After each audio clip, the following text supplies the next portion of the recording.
Hey, what's up, everyone? This is another brand new format of tournament series that I'm doing, which is basically kind of just outlining the rules and what the object is for all the various different tournaments.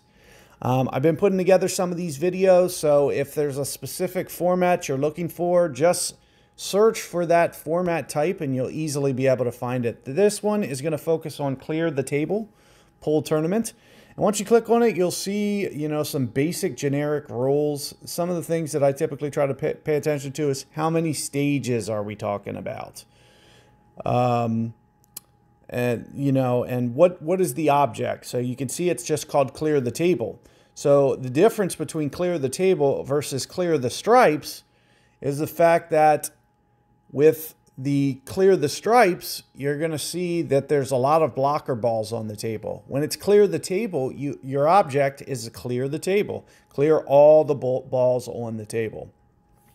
Ideally, you'll do it as in few shots as possible, and you'll try to use this sink shots tiebreaker consecutive streak. So the longer streak you can get on, the better your tiebreaker is going to be. Similarly, you could see sink 2 balls at once, sink 3 balls at once. 10 points per ball, 20 points per ball, getting that bonus. If you can set yourself up for a couple of those shots, it's going to make your tiebreaker score really inflate in a good way. And similarly with kick shot and bank shots, so using the rails to essentially go for a shot that's not as linear. It's more of, a triangle, bouncing it off the side rail, going to get you some extra points. So what we're going to do here is I try to usually do maybe just a touch of backspin, try to get that. That seemed like a really bad break with the way that the contact was, but you can see I try to get that out. And unfortunately, another ball did come over and try to strike my ball. But as you can see, we are positioning these balls on the table, and we're just going to try to, oh, man, so just lipped out there. Had a really good straight-in shot. Should have been able to clear the table. But this is an example of, something that you might want to try to do from time to time. This is an example of basically a kick shot. So you can see with the power that I'm using, it's just able to use the rail, and we're able to get our tiebreaker up a little bit higher than we would. I should have used this on the last. For some reason I didn't. And here you can see we'll be able to just kind of slow roll this down. And going to be tough to do a 2-ball shot on this one. So another thing that you could do, is very similar to what we just did, which would be kind of like a kick shot off the rail. Oh man, I cannot believe that scratched. So unfortunately, we get the scratch there. You have to watch those kick shots sometimes. I'm gonna have to really start tweaking around with spin. I thought with the power it was gonna end up missing. That's why I was adding the power. I did that intentionally. But you can see what that does is it's inflating that tiebreaker score. However, we want to get that score lower. We want to avoid that scratch and avoid that miss. For example, that added 2 shots to our score.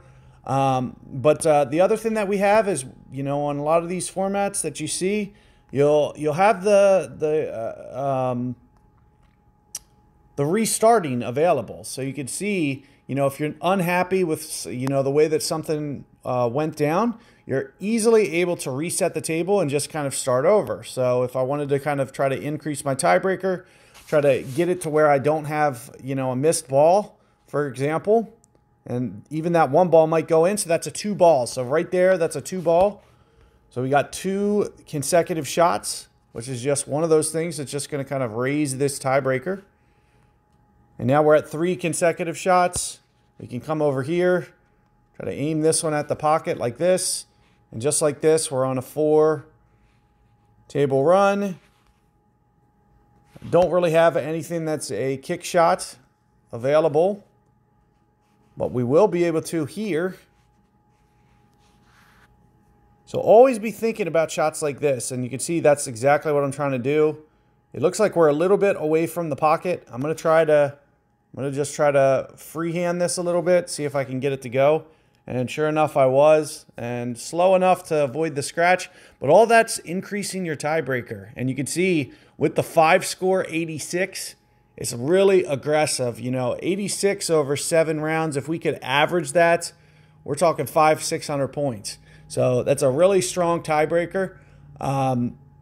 So that is pretty much the goal for the clear the table. I really like this format because there's not other obstacles in the way. So hopefully you guys are a big fan of this format as well. I like essentially not having those other balls blocking the pocket, stuff like that, the blocker balls. So clear the table is definitely one of my favorite formats. But if you want something that's a little bit more like 8-ball pool, just do the clear the stripes. And, you know, those blockers also have their advantages. So definitely check those tournaments out as well. Be on the lookout for more future content to come, and see you guys next time. Take care.